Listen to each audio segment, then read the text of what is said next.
Now on BBC Two Scotland, live from the Scottish Liberal Democrats Conference in Inverness, Scottish Lobby. The Liberal Democrats abandoned plans for equal representation for women in the Scottish Parliament.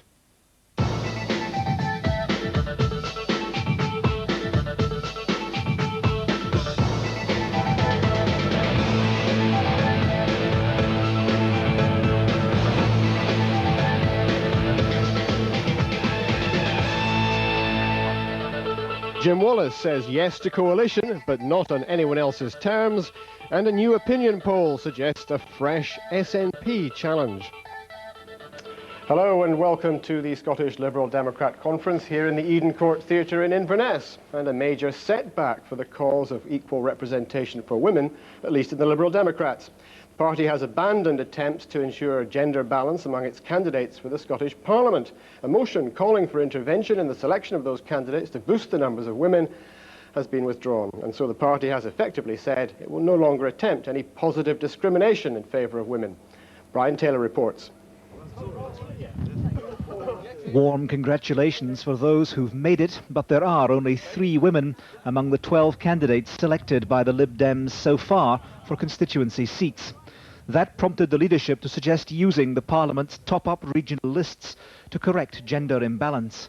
But not one candidate backed that approach or the central direction it would involve. I don't think we needed to rely on the gender balance to get the quality of candidates who we got here today. We treat people as people. I don't look at somebody and think, is this a man or a woman? I think, is this a good candidate? We stick to the rules we started with, and we will elect a lot of very good people. I don't think there's such a thing as positive discrimination. There's only discrimination. I think we've got a lot of quality women standing already, and there are a lot more to come.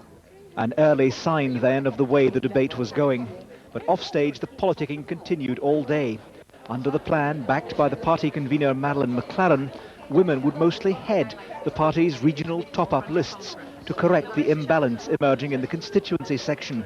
But, frankly, the Lib Dems have never been comfortable with gender discrimination, believing it to be somewhat insulting and the ultimate horror, illiberal.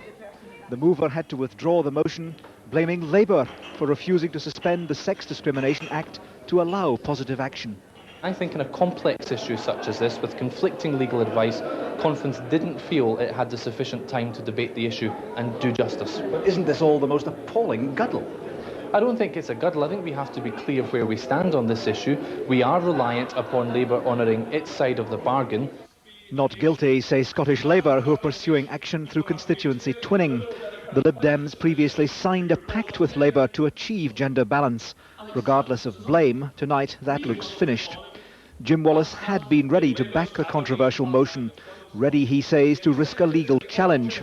Some were unhappy the debate didn't take place. What's happened is 12 people have had a debate, and not the 500 who are here. Conference had the right to make the debate and take the decision, not 10 or 12 people. Some, reluctantly, would have gone with the motion. I think it's probably the best of a bad deal as far as I'm concerned. I think it's much too late to start thinking about trying to change the system, move the goalposts or whatever was concerned.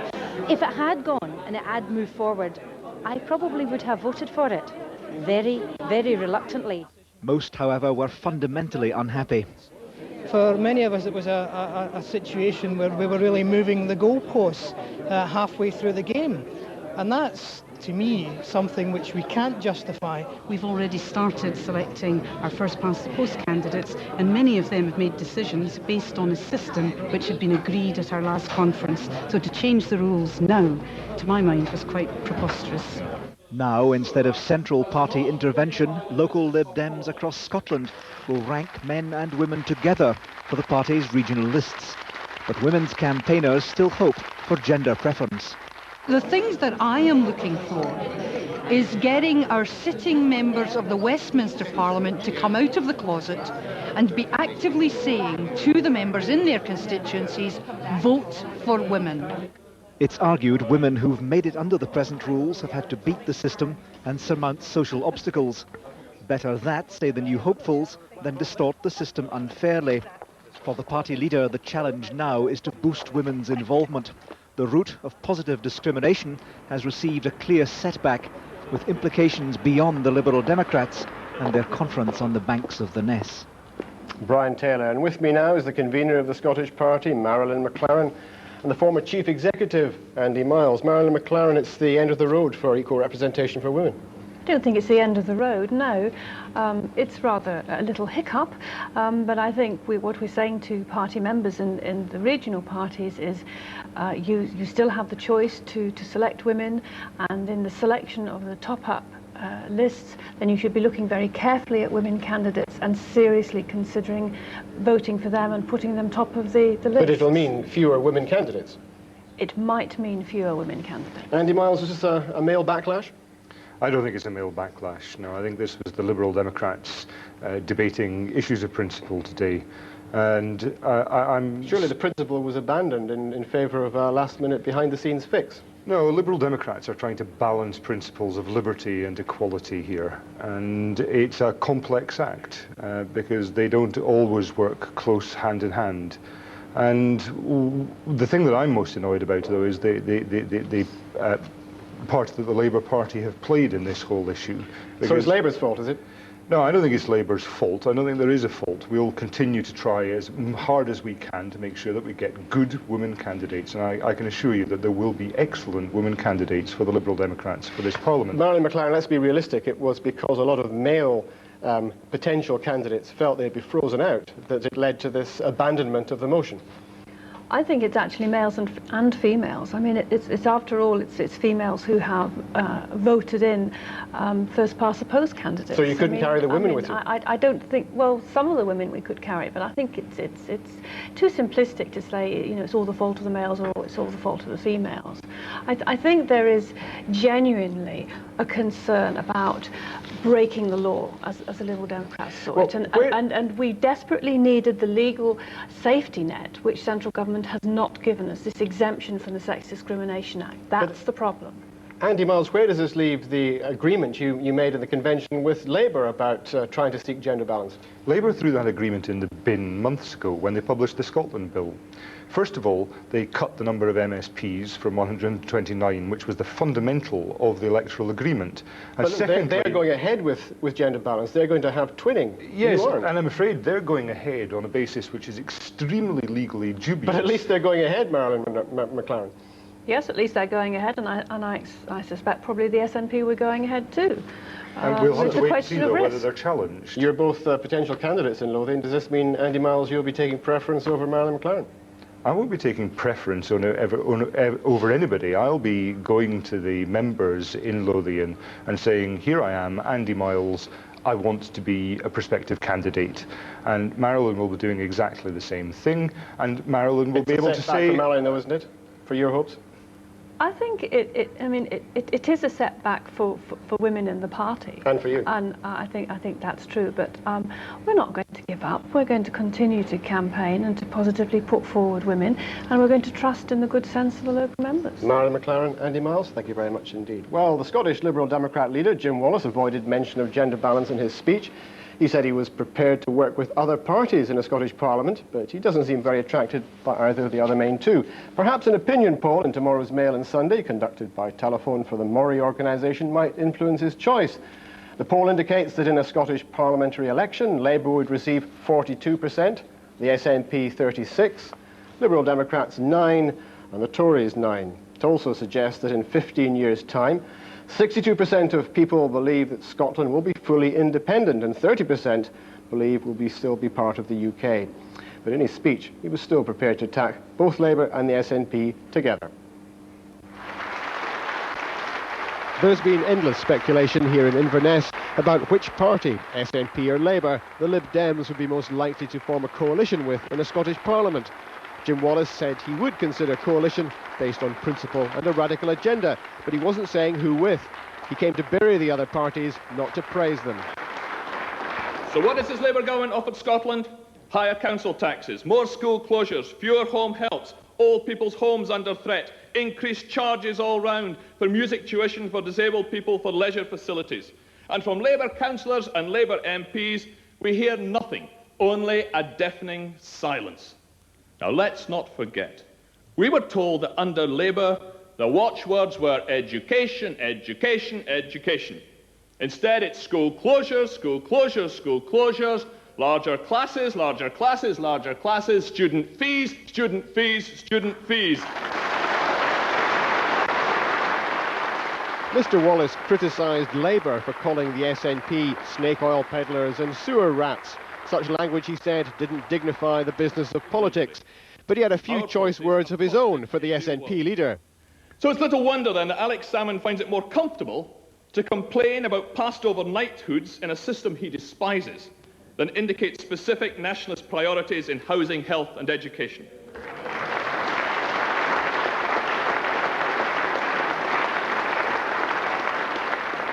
But at least the Sean Connery saga has highlighted one thing. Alex Salmond now regularly describes Sean Connery as the greatest living Scotsman, thereby revealing a previously unknown capacity for modesty.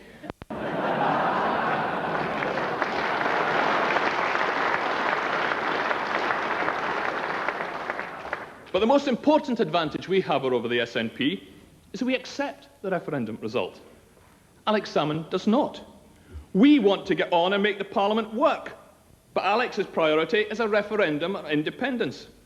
He wants to consign Scotland to more constitutional navel-gazing, pulling up the tree for further examination before it's even had a chance to take root. The roots of Liberal Democrat electoral support lie mainly in rural areas, so Mr Wallace made this pledge to fight rural school closures. I don't often quote the Daily Record, but I did agree with one recent headline which read, "When they kill our schools, they kill our villages." In Scotland's Parliament, Scottish Liberal Democrats will speak up for Scotland's rural communities because no one else will. But he wasn't ignoring urban Scotland. Sleaze is the disease, electoral reform is the cure. One single measure which could restore credibility and public confidence in Scotland's towns and cities will be proportional representation for council elections. Let's sweep away Labour's rotten boroughs. So, policies for cities and rural areas, neither Nationalist nor Labour. A standing ovation, of course, but what did activists make of their leader's speech? I think we are thoroughly sceptical about New Labour. We're very critical of their policies, and what Jim said about them would sum up the feelings of the members. The fact that we are prepared to cooperate on certain things does not mean that we are in bed with them, that we are joining them. I thought it was excellent. I thought it was the rallying cry that we really need to get started on this campaign. We're keeping options open, obviously. And we're not going to go into coalition with a party which doesn't subscribe to most of our own ideals, obviously. Well, they liked it, and Jim Wallace, the Scottish party leader, joins me now. Jim Wallace, you're talking about being a force in the land, and yet you couldn't muster enough troops to get your conference launched on time. I think we've got to look at the way we arrange our conferences. I think you'll see by the people who attend our conference, most of them are wage earners, and asking them to take a day off work is particularly after a year in which they took much time off work to fight elections, and now they've got to do that next year. Clearly, we didn't get it right, but by yesterday evening, people were arriving in good numbers, and you saw today there's lots of Liberal Democrats here, and Liberal Democrats here in very good spirits indeed. Indeed, and it was a very powerful speech, but is this a party really preparing for power? Look at the latest opinion poll. You're still down, languishing at 9 points, equal to the Tories. Well, opinion polls have traditionally underestimated us, and I think these opinion polls underestimate things even more, because what I doubt, if these opinion polls take account of, is the electoral system under which the Scottish parliamentary elections are to be fought. But that could work both ways, couldn't it? That might break down the network of loyalties that's led to your MPs. Well, I don't think so. I think we've got, as I said, we've got very solid roots in our constituencies which we've held the first past the post seats. But the big difference for us is that I've campaigned long enough for the Liberal Party and the Liberal Democrats. You know, there's parts of Scotland where people will say to you, we like what you say, we think you're right what you stand for, but, you know, here you don't stand any chance of winning. We've got a job to do. No one else is going to do it for us, but we've got a job to do to spell out the message that everywhere in Scotland, a Liberal Democrat vote on the 6th of May next year can elect a Liberal Democrat member. And when we start getting that message across, I think there is a reservoir of support for us out there, and it can start coming to us. OK, but what about this failure of will on gender balance in candidates? Now, there was a principle, and you ducked it. Well, The problem is we had competing principles there. There's a very strong Liberal Democrat principle about the right of the membership to select their own candidates. That runs very deep in our party. But so does your commitment to equal representation indeed, for women. And as you've heard in the previous exchanges, very simple way of dealing with this. We actually have, you're saying, your headline today, we've abandoned gender balance. In fact, there's nothing different today than what it was before we came to Inverness this weekend. We were standing by the resolution at the party conference last autumn passed in Dunfermline, which says that if the law allows us to do it, we will, in fact, be able to tweak the lists to secure a better chance of gender balance. Now, the change in the law is our responsibility. We've signed the amendments that will be debated in the House of Commons next week to allow for that change in the law. Does the Labour government have the will to allow that change in the law? We must move on to equidistance. Is the moratorium on tax-raising powers merely Malcolm Bruce making up policy on the hoof? No, I don't think Malcolm didn't say that it was making policy on the hoof. Malcolm made it perfectly clear that he was floating an idea, and the one we should examine. Foregoing tax-raising powers? What you've got to appreciate, Ian, is that we've always taken the priority is investment in education. It was not a taxation policy. We're not tax fetishists. The priority is to invest in education, and we would increase tax by a penny in a pound if that was necessary. Now, 12 months hence, it may not be necessary because we know the Chancellor's got a war chest, he may be opening it. Malcolm Bruce is also saying that the Scottish Office budget, perhaps of all departments of state, has never had the close examination that it requires, and if we can find money elsewhere to invest in education, let's do it. Jim Wallace, thank you very much indeed. So, would any of the other non-Tory parties in Scotland be likely to take up his offer of coalition under the Liberal Democrat terms? Labour might like the turn towards fiscal prudence, but not the attack on Labour's council cuts. The SNP, very differently, won't like Mr Wallace's outright rejection of a referendum on independence, but they agree on spending more on education. Well, I'm joined now by the Labour MP David Stewart, Maureen Watt of the SNP executive, and the Liberal Democrat MP Charles Kennedy. David Stewart, what about this question of tax? Do you think if the Liberal Democrats forewent or decided to forego tax-raising powers in the Scottish Parliament, say for the first 2 years, that might make them more attractive to you? I think that's certainly a fairly strong argument, but I make it quite clear there's no suggestion of coalition politics as far as the Scottish Parliament elections are concerned. But I think what we have to say is that there's, I think, a new consensus following the Scottish Parliament. We've seen that with the referendum campaign, when the SNP, Liberal Democrats and Labour worked side by side to get an excellent vote across Scotland. So I can see a new politics away from the boo-hiss of Westminster and into a much more positive new politics following the creation of the Scottish Parliament. Well, Maureen Watt, what about his outright rejection of any referendum on independence, especially given that this poll tomorrow suggests that 62% of Scots think Scotland might be independent in 15 years? Precisely, and I don't think Jim Wallace, languishing on 9% with his party, is in any position to dictate the terms.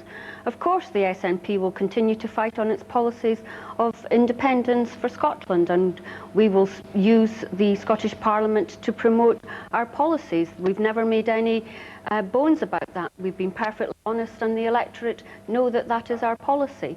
So we will continue to fight for a referendum on independence, and the people of Scotland will decide in the end when it's right to go for independence. And as your poll showed, 62% think it will be within the next 15 years. Well, Charles Kennedy, it doesn't look like there's much prospect of any coalition. Do you think it's even worth mentioning the word?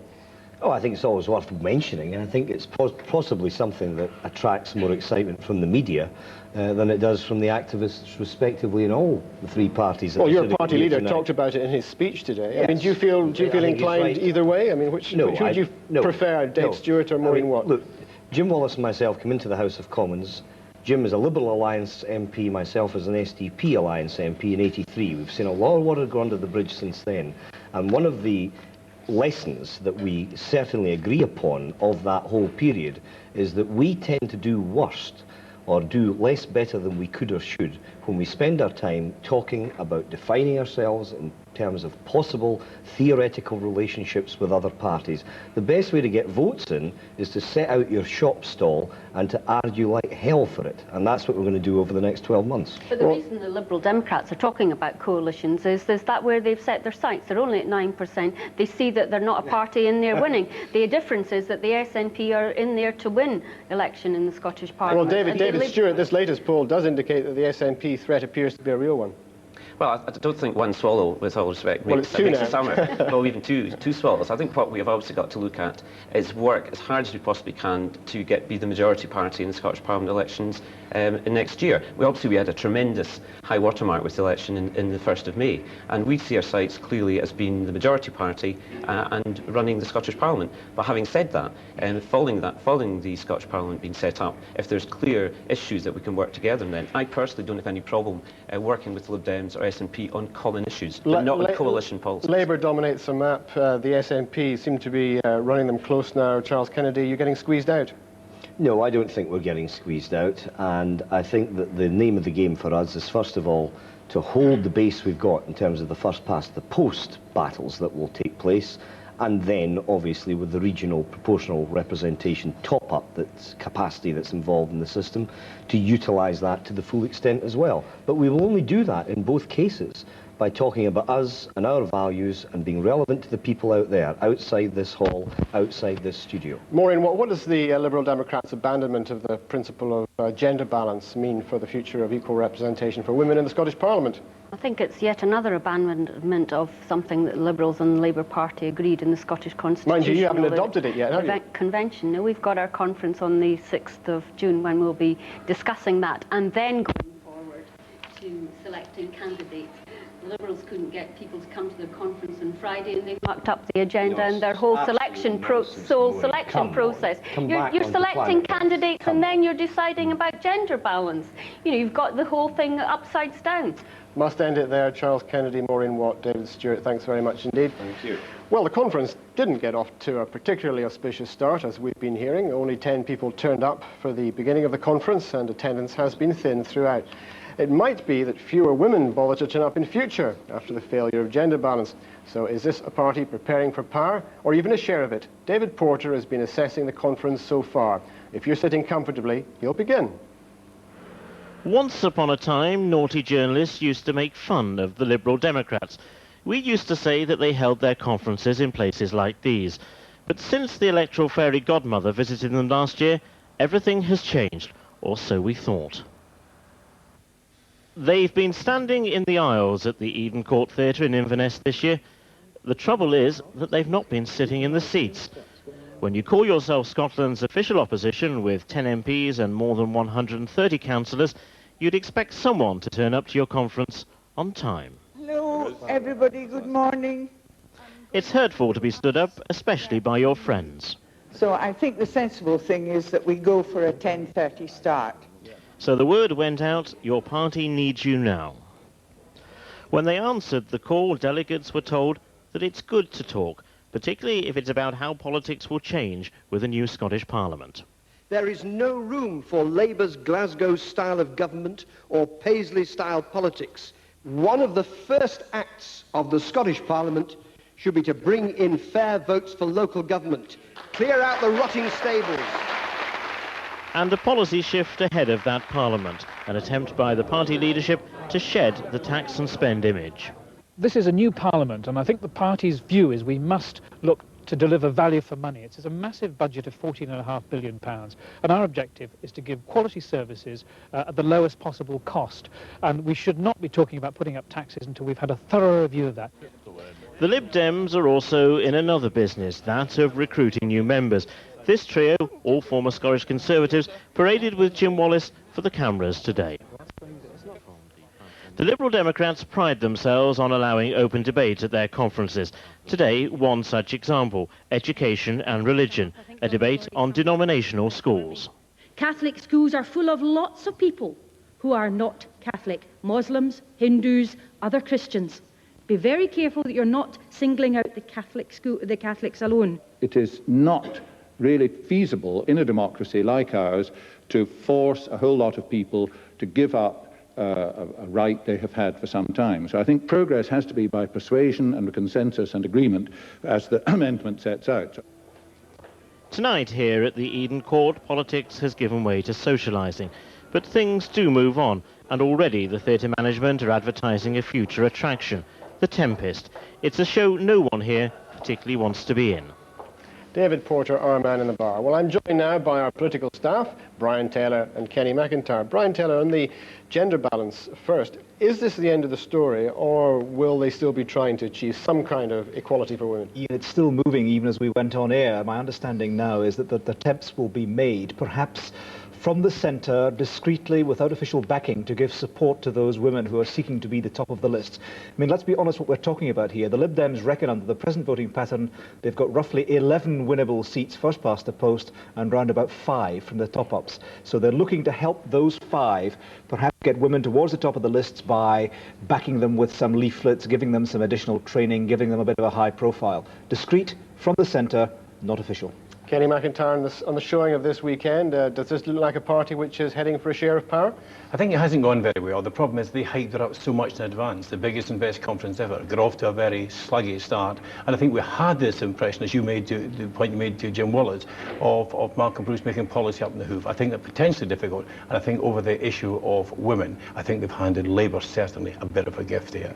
Well, what do we make of this opinion poll, Brian Taylor, for tomorrow, which, just to remind you, shows Labour at 42%, the SNP 36%, Lib Dems 9%, Tories 9%. You know, big health warning with opinion polls generally, and perhaps especially with one conducted by telephone. I want to see the methodology before being too precise, but there is an indication of a trend looking at the 3 System 3 polls that have been tracking a Scottish Parliament, one for ICM, from ICM for the Scotsman as well.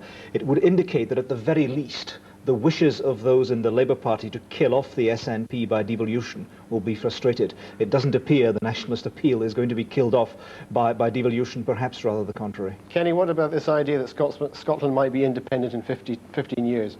I think that's perhaps still fanciful, but I come back to what we were saying yesterday, the line in the speech from Alan Beath yesterday, where he said what the people of Scotland want is to be free, a free Scotland. But I think the trend that's worrying for Labour just now is still the fact they've lost, and very bad loss at that, a number of local council by-elections. Scotland free in 2003. Kenny McIntyre, thanks very much, and Brian Taylor. Well, Scottish Lobby has obtained a briefing document which has been sent out to the Labour Party, to all its branches, giving guidance on how to spread what they call the good news about the budget. The Budget Action 98 briefing from Millbank Towers was designed to boost the Chancellor, Gordon Brown, of course, the MP for Dunfermline. Ken MacDonald has been looking at Dunfermline's place on the political map. Does Gordon Brown have a thing about sticky-backed plastic? The link between the Chancellor and Blue Peter has gone unexplored until now, because into the Scottish Lobby Nerve Centre has come a plain brown envelope. It contains Millbank Towers' instructions to local Labour parties on how to get good publicity for our Gordon's budget. And this recipe for positive spin could have been written by John Noakes and Valerie Singleton themselves. Here's how it goes, and bear in mind we're not making any of this up. You will need a large piece of white card, about 3 feet by 2 feet, a thick black marker pen, a photogenic child, and a postbox in the street. Draw the back of a postcard on your piece of card. On the right-hand side, address the card, in large uneven writing, as if written by a child, to Gordon Brown, number 12 Downing Street, London. Draw a stamp in the top right-hand corner. The message on the left-hand side, in the same writing, should read, Dear Mr. Brown, thank you for helping my mum get back to work. Love, name, XXX. And here's one we made earlier. But the Millbankers haven't finished. The briefing note concludes, the stunt is to photograph a child attempting to post it at a postbox. But maybe we're being too hard on this new Pink Peter school of politics. Maybe we could have, Dear Ms. Harman, thank you for cutting my mum's benefit and forcing her to go out and clean lavatory rather than look after me. And what's this with an Australian postmark? Dear Mr. Blair, thanks for all the help with, well, best not to put too much in writing, eh? Love, Rupert Murdoch. In recognition of Labour's attempts to raise Scottish political debate to this new level of sophistication, this programme is proud to announce it's competition time. We're looking for the most blatant examples you can spot of Millbank-inspired stunts. All you have to do is send in your entry on a large white card about 3 feet by 2 feet, in large, uneven writing, as if written by a child or the average New Labour MP, address it to the Thank you Scottish Lobby for enriching my life by being the best programme on the telly competition. And don't forget to draw your own stamp. Not that we're holding out much hope of too many entries, because the people are too smart to fall for such shallow and blatantly manipulative campaigning, aren't they? Yes, a pair who I'm sure are on the best of terms. Next week, we'll bring you the first of our private members' bills, but we're still looking for fresh ideas for private members' legislation, which can be in any of the devolved areas: education, local government, transport, crime. In fact, just about anything other than finance, currency, foreign affairs and defence. So if you have an idea for keeping our MSPs out of mischief after May 1999, we'd like to hear from you. Write to us here at Scottish Lobby, BBC Queen Margaret Drive, Glasgow, G12 8DG. Or you can email us with your suggestion at scottish.lobby@bbc.co.uk. And you can see this information and the latest Scottish Lobby devolution commentary at www.bbc.co.uk/Scotland/news. So keep those ideas coming in. And that's all from Scottish Lobby for another week. We'll be back next week at 7:15 here on BBC Two Scotland. So from the Scottish Liberal Democrats Conference in Inverness, enjoy the rest of the weekend.